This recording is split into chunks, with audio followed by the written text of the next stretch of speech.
कभी कभी रिश्ते खून के नहीं बल्कि रवैयों के पैमाने पर परखे जाते हैं। जहाँ खून के रिश्ते कमजोर पड़ जाते हैं वहीं दिल के रिश्ते मजबूत हो जाते हैं। एक औरत जब बहू बनकर एक नए घर में कदम रखती है तो वो सिर्फ एक फर्द नहीं होती बल्कि वो उस घर की रूह और उसकी बुनियाद होती है। लेकिन अफसोस हमारे माशरे में उस रूह को अक्सर कुचला जाता है। घर की बहू अगर अपनी जान निकाल कर भी सब कुछ संभाले तो भी उसे वो इज्जत नहीं मिलती जिसकी वो हकदार है। लोगों की नजर में वो बहू कम और नौकर ज्यादा समझी जाती है। लेकिन क्या बहू वाकई एक नौकर होती है या वो इस घर की रीढ़ की हड्डी है? एक ऐसी रीढ़ की हड्डी जो बगैर किसी तारीफ और शुक्रिया के अपना बोझ उठाती रहती है। आइए आज आपको एक ऐसी सच्ची कहानी सुनाते हैं जिसे सुनकर आप न सिर्फ सोचने पर मजबूर हो जाएंगे बल्कि शायद आपके दिल में भी किसी के लिए नरमी पैदा हो जाए। ये कहानी है ज़ेबा शहजाद की, जो हमारे माशरे की हजारों बहुओं में से एक है। मैं सुबह सवेरे ही काम में लगी हुई थी। सूरज की पहली किरण ने अभी आसमान को छुआ भी नहीं था और मैं किचन में पकोड़ों, पराठों और हलवे की तैयारी कर रही थी। मेहमान बस आने ही वाले थे।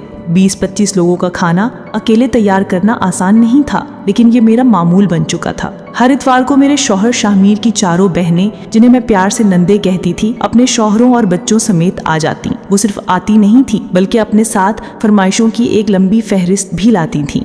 सास का फरमान था कि दामादों को खुश रखने का सबसे अच्छा तरीका यही है कि उन्हें खिला खिला कर मारो। महंगाई के इस दौर में ये सब मुमकिन बनाना आसान नहीं था, मगर उनके नजदीक ये बेटियों का नसीब था जो वो आकर खा जाते थे। सास सुबह सवेरे ही हलवा पूरी और चने मंगवा लेती। दामाद कभी पाए मांगते, कभी निहारी तो कभी मछली, और ऊपर से हर इतवार को मेरी मदद करने वाली मासी भी छुट्टी कर लेती थी, गोया जैसे ये सब एक तयशुदा ड्रामा हो। सास को जोड़ों के दर्द की शिकायत थी, बाकी सब मेहमान थे और रह जाती थी मैं, इस घर के इकलौते बेटे की बीवी। किचन के काम, बच्चे की देखभाल, मेहमानों की तवाज़े, सब कुछ मेरे ही जिम्मे था। कभी मैं अपने शोहर से मदद मांगती तो वो मुस्कुराकर कह देते, ये तो औरतों का काम है, इनके लिए ये एक मजाक था। मगर मेरे लिए एक थका देने वाली हकीकत। मेरी छोटी सी बेटी अबीहा जब मुझे देखती तो रोने लगती। वो अपनी माँ का लम्स चाहती थी। उसकी ये पुकार किसी और के कानों तक नहीं पहुँचती थी।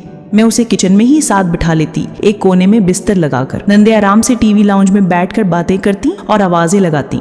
भाभी खाना कब तक तैयार होगा? उनके कानों को अबीहा के रोने की आवाज नहीं सुनाई देती थी। उन्हें सिर्फ अपने पेट और अपने खाने की फिक्र थी। रात 11 बजे जब सब मेहमान रुखसत हुए तो मैं थकन से चूर होकर अपने बिस्तर पर लेटी ही थी कि अबीहा फिर रोने लगी। मेरा दिल चाह रहा था कि मैं भी थोड़ी देर सुकून से सो लूं, लेकिन एक माँ का दिल कभी आराम नहीं चाहता। इसी लम्हे मेरे शौहर शाहमीर कमरे में आए और बोले, बाहर ले जाओ उसे, मुझे सुकून चाहिए। सारा दिन कमा कमा कर थक जाता हूँ, ये नहीं कि खुशी के 2 पल मिले। मैंने अपनी आंखों में आंसू छुपाने की भरपूर कोशिश की और बच्ची को उठाकर कमरे से बाहर निकल गई। उस वक्त मुझे एहसास हुआ कि मैं इस घर में सिर्फ एक जरूरत हूँ, कोई इंसान नहीं। अगली सुबह जब मैं घर की सफाई कर रही थी तो मासी भी शिकायत करने लगी, बीबी इतने पैसों में इतना काम नहीं कर सकती, आप लोग तो पागल कर देते हैं, पूरा घर गंदा कर देते हैं। मैंने कड़वी हंसी के साथ जवाब दिया, मैं भी तो तुम्हारे साथ लगी होती हूँ, मुझे भी आधे पैसे दे दिया करो। तुम्हें तो मजदूरी मिल जाती है, मुझे तो वो भी नहीं मिलता। शायद ये मेरे दिल का दर्द था जो जबान पर आ गया।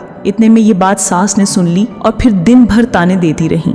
अरे बीबी, बहू और नौकर में फर्क होता है। अगर बहू ने पैसे लेकर ही काम करना है तो फिर बहू लाने का फायदा, नौकरानी रख लेते। सास के ये अल्फाज मेरे दिल में कांटे की तरह चुभते रहे और मैं सोचती रही कि आखिर ये फर्क है क्या। ये कहानी सिर्फ ज़ेबा शहजाद की नहीं बल्कि हमारे माशरे की हजारों बहुओं की है। वो बहुएं जो दिन रात अपना सब कुछ कुर्बान कर देती हैं ताकि सब खुश रहें, लेकिन शुक्रिया की बजाय उन्हें सिर्फ ताने और बेकदरी मिलती है। ये कैसा निज़ाम है जहाँ कुर्बानी का इनाम बेइज्जती की सूरत में दिया जाता है। याद रखिए, नौकर पैसों के लिए काम करता है मगर बहू रिश्तों के लिए। नौकर एक वक्त मुकर्रा पर अपना काम खत्म करके चला जाता है, जबकि बहू का काम कभी खत्म नहीं होता। वो अपने खानदान की खुशी के लिए अपनी नींद, अपने ख्वाब और अपनी ख्वाहिशात कुर्बान कर देती है। यहीं से फर्क शुरू होता है। लेकिन अफसोस, बहुत से घरों में ये फर्क समझने वाला कोई नहीं होता। हमें इस रवैये को बदलने की जरूरत है। अगर आपको ये कहानी दिल को छू लेने वाली लगी है तो बराए मेहरबानी इस वीडियो को लाइक करें ताकि ये ज्यादा से ज्यादा लोगों तक पहुंच सके। अपनी राय का इजहार कमेंट्स में जरूर करें। आपकी एक राय शायद किसी की जिंदगी बदल दे। और अगर आपने अभी तक हमारे चैनल को सब्सक्राइब नहीं किया है तो फौरन सब्सक्राइब करें और साथ में दिए गए बेल आइकन को भी दबाएं ताकि आप हमारी हर नई वीडियो सबसे पहले देख सकें। आपका एक लाइक और एक सब्सक्राइब हमारी मेहनत का सिला है। देखने का बहुत बहुत शुक्रिया।